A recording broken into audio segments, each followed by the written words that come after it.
पदाय कृष्ण पृष्ठाय भूतले श्रीमती मधुसूदनाय प्रचोदयामि। नमस्ते मधुसूदनाय भक्तिपाद प्रियाय दुर्लभ कृष्ण भक्ति में अति सरल कारण।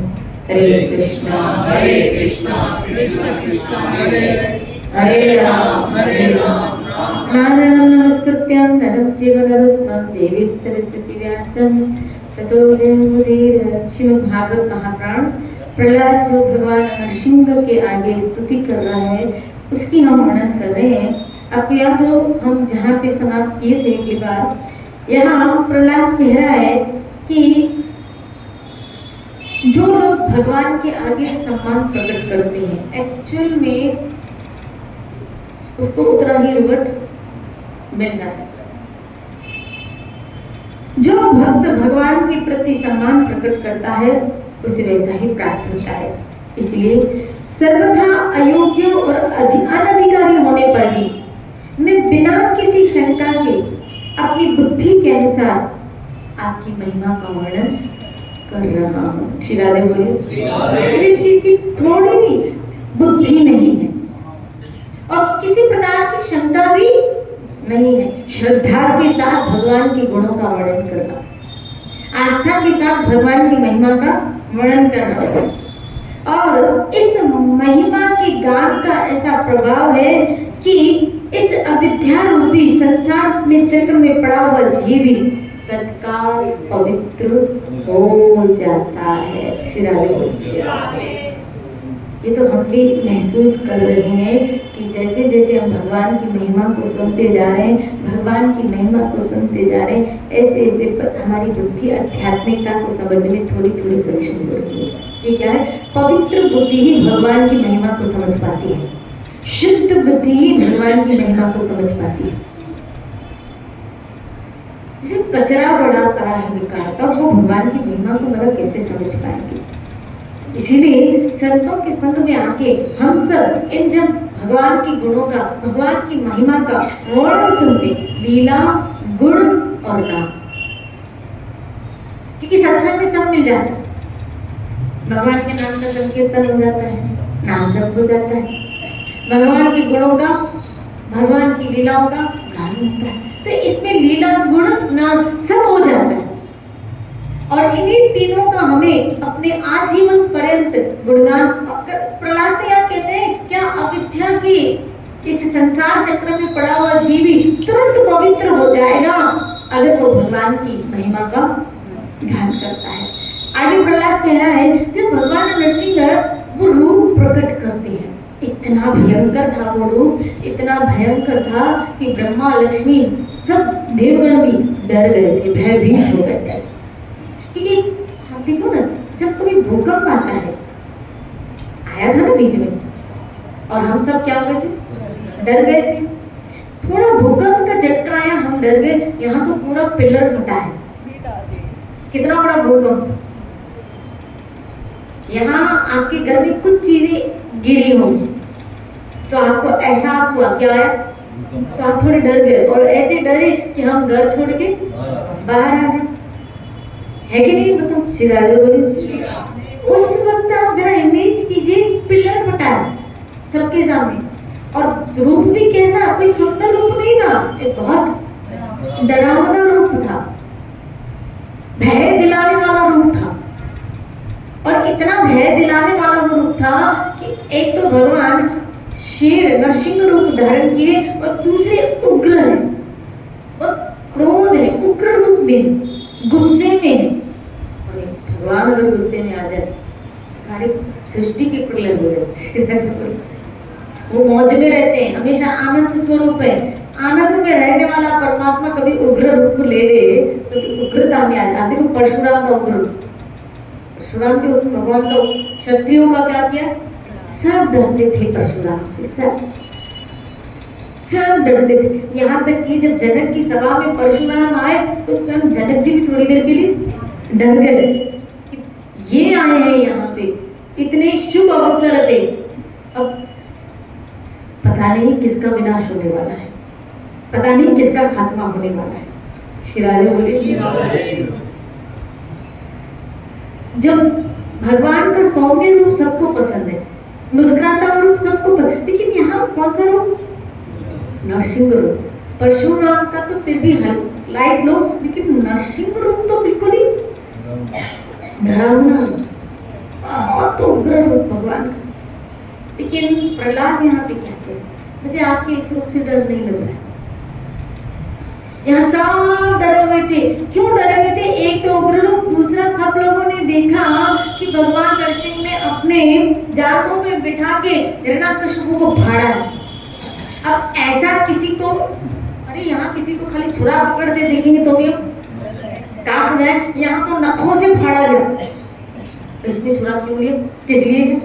तो भगवान ने नखों से फाड़ा है, तो ऐसा उग्र रूप देख के देवता भी थोड़े हिल गए कि ऐसा है भगवान।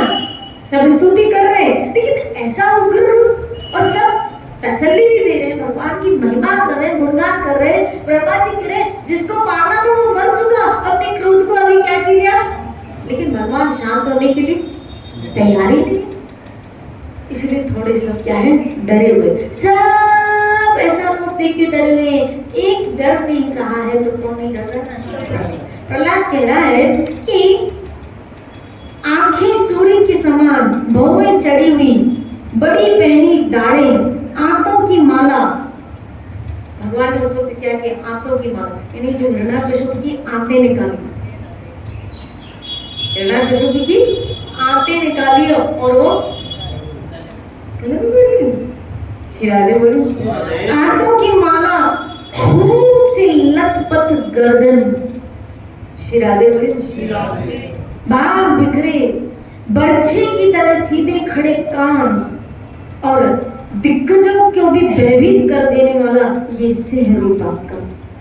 शिरादे वर्णन करता है प्रहलाद सामने देख के, क्या कि आपके बाल जो इतने बिखरे हुए हैं, खून से लथपथ है, आंतों की जो माला पहनी हुई है, शत्रुओं को फाड़ देने वाले आपके इन नखों को देखकर भी मैं तनिक भी भयभीत नहीं है। मैंने देखा है कि इस तरह आपके नाखूनों ने हिरण्यकशिपु को फाड़ दिया। कोई कैसे जाएगा नजदीक, क्योंकि फाड़ते हुए हिरण्यकशिपु को देखा कि हमें भी ना फाड़ दे।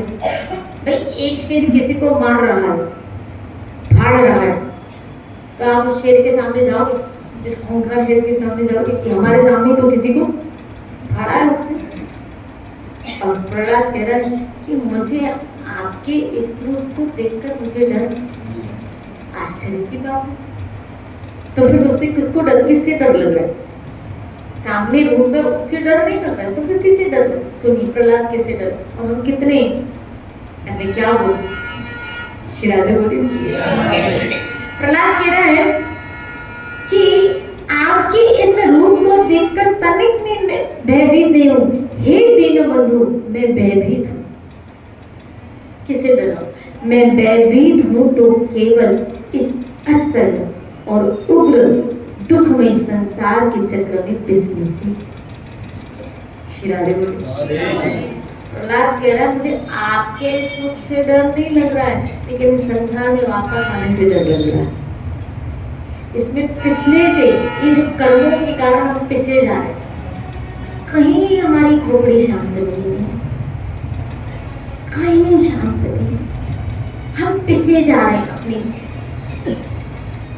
इस कर्मों के कारण, इस संसार की चक्की में।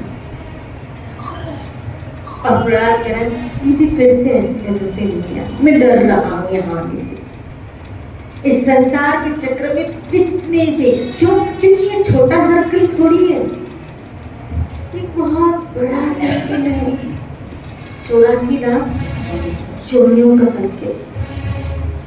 क्यों यहाँ ऋषभ देव जी ने कहा थोड़ी सी इस जन्म में भक्ति भजन तपस्या कर लो, निकल जाओ, क्योंकि एक बहुत बड़ा सर्कल है जिसमें पिसना पड़ता है। आप देखो ना, एक कुत्ते को फिर जब तक मनुष्य शरीर मिले, एक पशु को फिर जब तक मनुष्य शरीर मिले, और उस मनुष्य शरीर में भी उसको साधु का संग मिले, उसमें भजन करने की वृत्ति आए, उसमें मोक्ष की उसके अंदर चाह जागृत हो, ये कितना डिफिकल्ट है। शिरादे बोले इतनी हम अपनी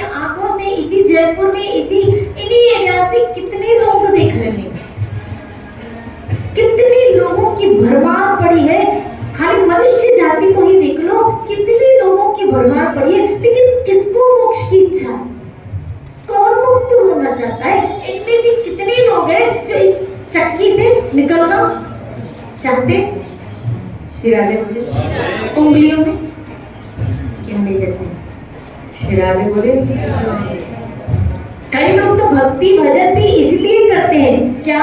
इन संसार की दुख और तकलीफों से खाली वो मुक्त हो जाए। क्यों? क्योंकि वो बहुत सुविधा चाहते हैं। जेल है, जेल में कौन सी सुविधा ढूंढ रहे हो? जेल से तो निकलने की सोचो। व्यक्ति जेल में सुविधाएं ढूंढे, तो जिस बाबा जी पर सत्संग में बता रहे थे कि जेल है, व्यक्ति जेल के अंदर है, बाहर चाबी पड़ी, उसके पास एक रस्सी है और उसी चाबी के निकट में, उसी चाबी के निकट में एक रोटी पड़ी है और उसके पास रस्सी पड़ी है। अब ऑप्शन उसके पास एक है, क्या? रस्सी को खाली एक बार खींचना है। उस जेब में जो ताला लगा है उसकी चाबी पड़ी है और पास में क्या पड़ी है? रोटी पड़ी है। और ऑप्शन उसके पास एक है, क्या चुनना चाहिए? बोलो, समझदारी किसमें? चाबी ले। उस जेल से निकलने के लिए वो चाबी ले, लेकिन वो बंदा क्या कर रहा है? वो रोटी को खींच रहा है। अरे पागल, चाबी खींच ले क्योंकि मुक्त हो जाएगा, ऐसी कई रोटियां मिलने वाली है। उस एक रोटी के लिए तू एक मौके को गंवा रहा है। अगर मुक्त हो जाएगा चाबी लेके तो पता नहीं कितनी रोटियां तुझे मिल जाएगी। बस इसी तरह हम और आप यही गलती करें। इस जेल में है, मौका एक ही है मनुष्य जन्म में, या मुक्त हो जाओ या फिर ऐसे कर्म बार बार भोगने के लिए फिर इस भौतिक जगत में आ जाओ। एक मौका है, या निकलो। हम क्या करते? उसी व्यक्ति की तरह जेल में कैद हो गए, क्या जो मौका मिला है उन भोगों को वापस ले लेते, रिवार्ड में वो भोग ले रहे, चाहिए ये चाहिए, ये चाहिए, वो चाहिए, लेकिन उस चाबी को नहीं ले रहे जो आपको जेल से हमेशा के लिए मुक्त करे। जो लोग भजन कर रहे हैं, जो लोग भक्ति में लग गए, जो लोग भगवान की शरण में हैं, उन्होंने उस चाबी को पकड़ लिया कि अब हमें यहाँ वापस इस जेल में हमें वो चाबी पकड़नी है जो हमें हमेशा के लिए जेल से मुक्त कर दे। हमें वापस जाना है अपने घर। तो समझदारी इसी में, क्या? कि हम चाबी को पकड़ ले, क्योंकि मौका, जैसे कभी कभी कई लोग, एक जगह उदाहरण दे रही थी तो सामने व्यक्ति कह रहा था पहले रोटी पकड़ लेंगे, खा लेंगे, फिर चाबी पकड़ लेंगे। दिमाग चलाता है। तभी मैंने कहा मौका है कि चांस खाली आपको एक ही मिलने वाला है, सेकंड चांस नहीं मिलेगा। इसी तरह मनुष्य जन्म के लास्ट चांस, सेकंड चांस आपको नहीं मिलने वाला है। शिरादे बोले, सेकंड चांस नहीं मिलने वाला है। अब क्या होगा? फिर एक 84 लाख योनियों का सर्कल घूमने का, फिर सर्कल घूमने का। शिरादे बोले। और देखो, हम तो खुद से इस भौतिक जगत में इस कलयुग का कितना प्रभाव देख रहे हैं। मैं विचार कर रही थी, सोच रही थी कि जैसे जैसे कलयुग बढ़ रहा है, आप देखो, आप ऑब्जर्व करो, जैसे जैसे कलयुग बढ़ रहा है, भोग बढ़ रहे हैं, नो डाउट, भोग बढ़ रहे हैं, बीमारियां भी बढ़ रही हैं। ऐसी नई नई बीमारियां आ रही है। और आप देखो कि कलयुग का प्रभाव रहेगा कि आप उन भोगों को, बीमारियों के होते हुए हम भोग नहीं पा रहे, प्रचुर मात्रा में भोग बढ़ रहे,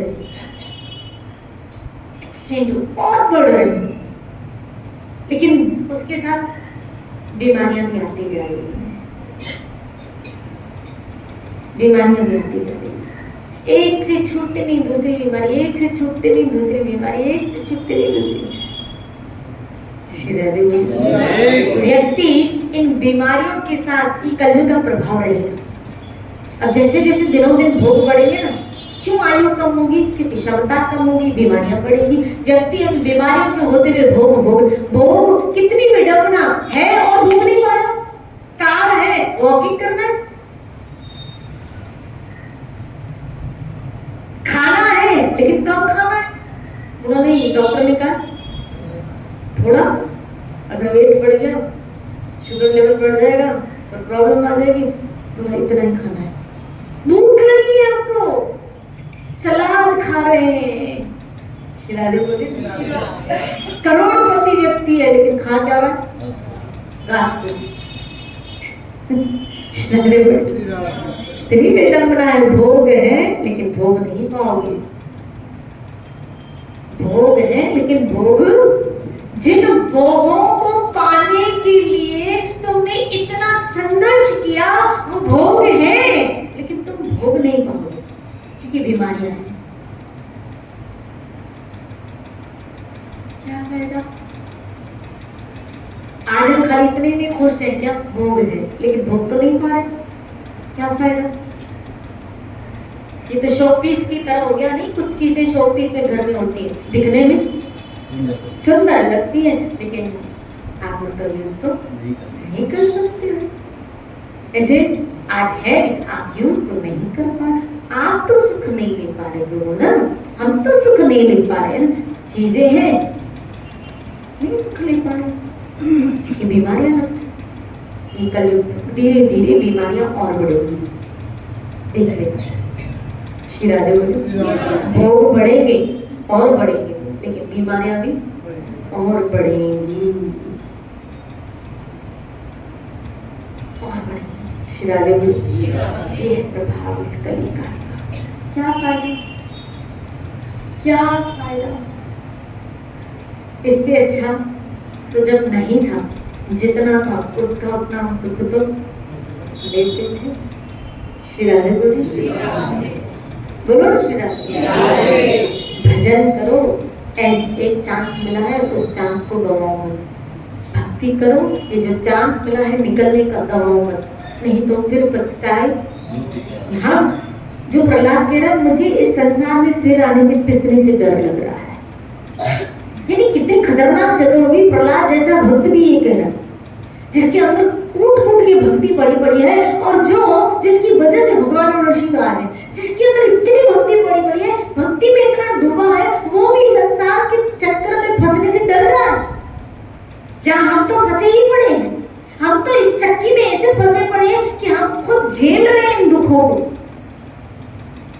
हम अभी तक उस आनंद की अवस्था में तो पहुंचे भी नहीं है, हमें कोई भजन का इतना उत्तम रस आया भी नहीं है, हम तो इस संसार के दुखों को झेल रहे हैं। शिरादे बोले, और फिर हम निकलने का ना सोचे, ये विचार ना रखें, तो हम जैसा मूर्ख फिर कौन होगा? जबकि इतना प्रौढ़ भक्त प्रहलाद, जिसने खुद से अपने जीवन में अनुभव किया कि जब मुझे आग में डाला गया तो मेरी रक्षा हुई, मुझे सांपों के बीच में डाला गया तो मेरी रक्षा हुई, मुझे समुद्र में गिराया गया तो मेरी रक्षा हुई। जिसको इतने अनुभव हो चुके, उसके बावजूद भी वो इस संसार में रहना नहीं चाहता। शिरादे बोले, और हम दोबारा यहाँ आने की सोचे तो पागल बनती होगी। शिरादे बोले, मैं कल एक जगह कह रही थी कि जहां वो हमेशा वहां से अच्छी जगह में जाना पसंद करो। आज जहाँ रह रहे हो ना, अगर नेक्स्ट कोई घर मकान लोगे तो यही चाह रखोगी, इससे थोड़ी अच्छी कॉलोनी, अच्छी जगह, अच्छी सुविधा। जो यहाँ कमी पेशी है वो जरूर आप दूसरी जगह लेते समय ध्यान रखोगे चीजों। अरे भाई, जब यहाँ कहीं और मकान लेते हो तो पहले से थोड़ा, तो फिर इस संसार से छूटने से पहले भी ये सोचो ना, अब यहाँ से थोड़ी अच्छी जगह पे जाया जाए कि यहाँ जो ये कमियां मुझे यहाँ लगी, क्या यहाँ जैसे मरना पड़ रहा है, यहाँ जैसे बीमार होना पड़ रहा है, यहाँ जैसे जन्म है, यहाँ जैसे व्याधियां है, यहाँ जैसे बिछड़ना पड़ रहा है, ये कमियां वहां न हो। ये कमियां वहां ना हो, ऐसी जगह पे हम जा रहे हैं कि ये कमियां वहां ना हो। जब यहाँ देखते हो तो वहां के आप ऐसी जगह पे जन्म हो कि ये कमियां वहां ना हो, कि दूसरा जन्म ना हो, बुढ़ापा ना हो वहां पे। शरारे बोले यहाँ ईर्ष्या, द्वेष, नफरतें, वहां प्यार नहीं। अब ऐसी दुनिया में जाया जाए जहाँ आनंद हो, ऐसी दुनिया में जाया जाए जहाँ मौज, ऐसी दुनिया में जाया जाए। शरारे बोले सिलेक्शन करना ही है तो फिर अच्छा करो, घर का चुनाव करना ही है तो पहले से अच्छा करो। बस अच्छा घर लेने के लिए अच्छे दाम देने पड़ते हैं, इसी तरह वो घर लेने के लिए भी भजन को भी अच्छे दाम देने पड़ते हैं, है ना। शिरारे अच्छा घर लेने के लिए अच्छे दाम देने पड़ते हैं, उस घर जाने के लिए भी हरिनाम रूपी दाम देना पड़ता है। जितना अच्छा भजन करोगे, जितना शरणागत पुष्टि होगी आपकी, उतना वो घर आपका, जैसे कभी कभी नहीं होते, ऐसे कहते हैं क्या कि इंस्टॉलमेंट में पेमेंट करना है, एक स्लैब लगेगा इतना अमाउंट, दूसरा स्लैब लगेगा इतना अमाउंट, तीसरा स्लैब लगेगा इतना अमाउंट। ऐसा होता है बिल्डिंग जब बनती है तो स्लैब लगता है, उसके अकॉर्डिंग पेमेंट लेते हैं। शिराने बोले और जब मकान पूरा तैयार हो जाता है, रजिस्ट्रेशन हो जाती है, आपकी भक्ति जब पूरी हो जाएगी, आपका वो मकान रजिस्टर्ड हो जाएगा।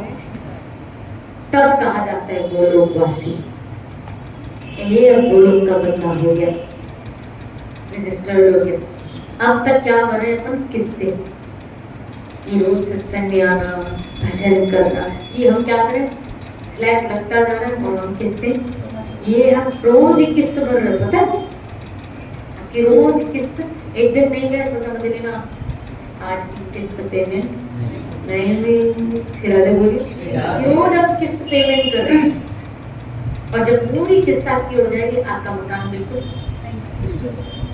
रजिस्टर्ड। इसलिए भक्त के लिए ये थोड़ी कहा जाता है कि स्वर्गवासी, भक्त के लिए क्या होता है, नित्य लीला में, वो नित्य लीला में चला गोलोकवासी, उसके लिए स्वर्गवासी नहीं लिखा जाता है। जैसे प्लेट बनती है तो ऐसे कहते हैं ना, क्या स्वर्गीय फलाना फलाना फलाना, भक्त के लिए स्वर्गीय नहीं लिखा जाता, इसको नित्य लीला। अब वो नित्य लीला में चला गया, अब वो गोलोकवासी हो गया। क्यों? क्योंकि वो रोज पेमेंट करता था, तो जो रोज पेमेंट करता है उसका मकान दो, उसको घर मिलेगा क्योंकि वो पेमेंट कर रहा है। भाई थोड़ी पेमेंट की और नहीं पे, आधे पे नहीं किया तो फिर क्या होता है, वो बिल्डर क्या बोलती है, दो नहीं तो फिर रजिस्ट्री आपकी। शिरारे बोली हमें अंत तक एक किस्त पे करनी है। हरे कृष्णा कृष्णा कृष्णा हरे हरे, हरे राम राम राम हरे हरे। कितना सरल है ये किस्त, कितनी सरल है। और मत्था पुड़िया कर, तुम यहाँ आके बैठ जाओ और हरि नाम का जितनी देर बैठते हैं उतनी देर रिलैक्स। जब इस घर में इतना रिलैक्स है तो सोचो उस घर में कितना रिलैक्स। मैंने एक संत के मुख से सुना कि जब कोई भक्त शरीर छोड़ता है, जब कोई भक्त शरीर छोड़ता है तो ठाकुर वेट करता है उस भक्त का, गोलोक से बाहर इंतजार करता है। और जैसे वो जीव वहां पहुंचता है, पहला काम भगवान क्या करते हैं पता है, मतलब पहला काम क्या करते हैं, वो गेट पे ही खड़े होते हैं, पहला काम क्या करते हैं, भगवान आके उसको जोर से आलिंगन करते हैं और आलिंगन करके मतलब उसको प्यार करते हैं, तो प्यार करते हैं और कहते हैं क्या कि मैं तुम्हारा कब से इंतजार कर रहा था, आ गए तुम अपने घर, आ गए। और उसको बहुत प्यार करके अपने हाथों से उसको उस गोलोक के अंदर लेके जाते हैं शिरारी। तब उस वक्त सखियां सखा सब एकत्रित हो जाते हैं और भगवान का इंट्रो करवाते हैं। शिरादे बोले, शिरादे बोले, कितना मजा आएगा। ऐसे सोच सोच के भी, सोच सोच के खाली ऐसा सोच लगता है कब मरेंगे और कब जाएंगे, कब मरेंगे। इसीलिए तो भक्त वेट करता है किस चीज का, मौत का।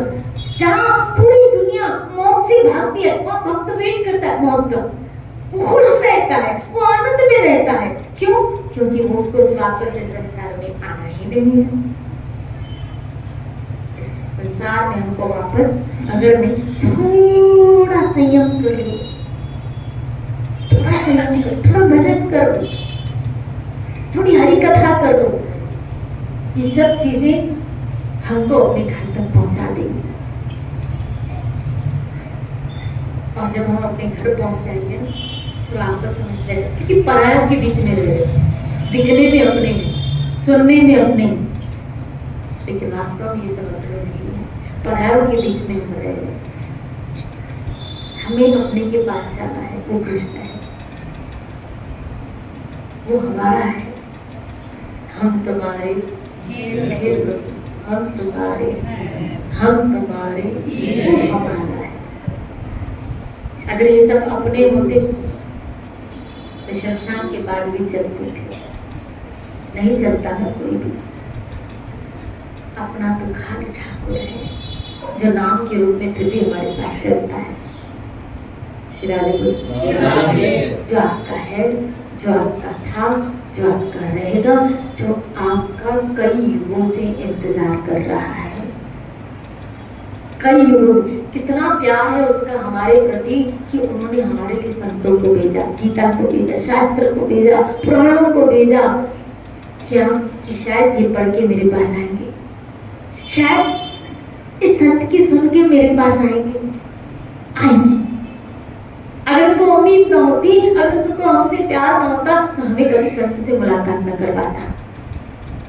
ये उसका प्यार है, वो बुलाना चाहता है, तभी तो संतों को हमारे पास भेजा कि वो जाओ, उसको मेरा संदेश सुनाओ, उसको मेरी न्यूज़ सुनाओ, मेरा संदेश सुनाओ। क्या? उसको बोलो सर्वधर्म सब छोड़ के मेरे पास आ जाए, उसको बोलो मेरा भक्त बने, उसको बोलो वो मेरे पास आएगा तो इस भौतिक जगत में, दुखमय संसार में आना ही उसको नहीं पड़ेगा। श्री राधे बोले। जी किसी ने प्रश्न पूछा एक जगह, क्या फिर भगवान ने ये दुनिया बनाई क्यों? बनाता ही नहीं था तो कितना मजा आता। ये बनाई क्यों? बनाया तो हमको तुम्हारी इच्छा थी। जैसे एक बात पूछो, आप पिता हो, माँ बाप हो, आपको इसका पता हो, क्या आप चाहोगे कि आपका बच्चा आपसे अलग हो? नहीं। हम चाहेंगे हमारा बच्चा हमसे, लेकिन अगर बच्चा ही जिद करे तो करना पड़ेगा। शिरागे बोले, बच्चा ही जिद करे तो फिर माँ बाप क्या कर सकते हैं? उसको करना। कभी कभी तो माँ बाप निकल जाते हैं, मतलब तो शिरागे बोले, बच्चा ही जिद करे तो माँ बाप क्या करे? माँ बाप नहीं चाहते कि हमारा बच्चा, इसी तरह कृष्ण ने नहीं चाहा था कि हम उनसे अलग हो। इस बच्चे ने, हमने ही जिद की थी कि हमें भोग भोगने। यहाँ क्या भोगने? भोगी तो भोगने, क्या भोग रहे? भोगी तो भोग रहे। ये हमारी इच्छा थी भोग भोगने की, हमने वहां अपने पिता श्री कृष्ण के आगे ये प्रेजेंट किया था कि हम भोग भोगना चाहते हैं, तो उसने भेज दिया, भोगना है ना तो जा। क्योंकि वहां श्री कृष्ण के अतिरिक्त और कोई भोगता नहीं, हमें भोगना था, हमें नीचे भेज दिया। शिराधे बोली, शिराधे बोली, कान पकड़ो, भोगना अब सेवा करनी है। इसीलिए मैं कहती हूँ यहाँ सेवा का भाव लाओ, क्योंकि वहां सेवा के भाव से रहा जाता है। उधर सखियां क्या करती है, सखा क्या करते हैं? सेवा। जो पार्षद है वो भी क्या करते हैं? सब वहां से लक्ष्मी जी क्या करें? सेवा। वहां सब सेवा करते हैं, तो वहां सेवा के भाव से रहा जाएगा और सब श्री हरि की सेवा में होते हैं। यहाँ ये भाव में आओगे सेवक के कि उसकी सेवाएं करनी, तो ऊपर इसी भाव से आपको ट्रांसफर किया जाएगा और रह पाओगे। यहाँ भोगने का भाव बना रहा, वापस आओगे। इसीलिए पहले यहाँ सेवा के भाव में आओ कि मुझे क्या करनी है। इसलिए आरंभ हमें संत महापुरुष परिवार की सेवा करो, फिर आओ धीरे ऊपर उठो ठाकुर की सेवा। जब भक्ति से जुड़ जाता है जीव, तब वो भगवान की सेवा में लग जाता है। श्री राधे बोले। पहले अपने परिवार अपने संबंधियों को जिम्मेदारी समझ के, कभी तो मोहवश, मोह से परे हटो, निष्कामता नियम करनी सेवा। लेकिन इससे भी ऊपर उठना है। यहाँ तक बात सीमित नहीं है, परिवार तक की बात सीमित नहीं है, यहाँ से भी ऊपर उठना है। आपको जब तक श्री हरि की सेवा में नहीं जुड़ोगे, संत सेवा में नहीं जुड़ोगे, तब तक हमारी बात बनने वाली नहीं है। संतों ने गलत मिसाल दे रखा है कि परिवार ही धर्म है, वो शरीर का धर्म है। श्री राधे बोले। एक है आत्मा का धर्म और एक है शरीर का धर्म। श्री राधे बोले। एक है आत्मा का धर्म और एक है शरीर का धर्म। शरीर का जो कर्तव्य है, जो शरीर से जुड़े रिश्ते हैं, हमें उनकी करनी भी वहां क्या है, लेकिन एक है आत्मा का। अच्छा, मैं आपसे एक प्रश्न पूछूं, आत्मा की वजह से शरीर है या शरीर की वजह से आत्मा? आत्मा की वजह से शरीर है। अगर आत्मा निकल जाए तो शरीर बेकार है। तो आत्मा का धर्म इम्पोर्टेंस हुआ कि शरीर का धर्म इम्पोर्टेंस? जिसकी वजह से ये शरीर है, तो आत्मा की वजह से तो पहले इम्पोर्टेंस किसकी है? आत्मा की। और आत्मा किसका अंश है? परमात्मा का। गीता 15वां अध्याय, ममेव अंश जीवलोके जीवभूत सनातन, सारे जीव मेरे अंश, तू मेरा अंश है। तो आत्मा किसका अंश है? परमात्मा का। जैसे हम कहते हैं ना, पुत्र का धर्म है पिता की क्या करे, क्योंकि वो पुत्र पिता का अंश है। इसी तरह आत्मा परमात्मा का अंश है, तो इस आत्मा का कर्तव्य क्या हुआ? उस परमात्मा की क्या करे? सेवा। बस जब ये बात खोपड़े में बैठ गई कि मैं आत्मस्वरूप, मेरा धर्म है क्या, मैं उस परम पिता परमात्मा की मैं क्या करूं? सेवा करूं। श्री राधे। शरीर का धर्म वो एक लिमिट, शास्त्र के अनुसार एक लिमिटेशन है उसकी, कितने अरसे तक, कितनी अवधि तक आपको सबका करना है। तभी तो वर्ण आश्रम दिया गया, प्रणाली दी गई कि 25 वर्ष से 50 वर्ष तक के, 50 वर्ष के बाद तुम भजन के लिए आया है। वो प्रणाली है, वो शरीर के धर्म की प्रणाली है। लेकिन आत्मा के धर्म की कोई प्रणाली हो तो उसको नित्य करना ही है।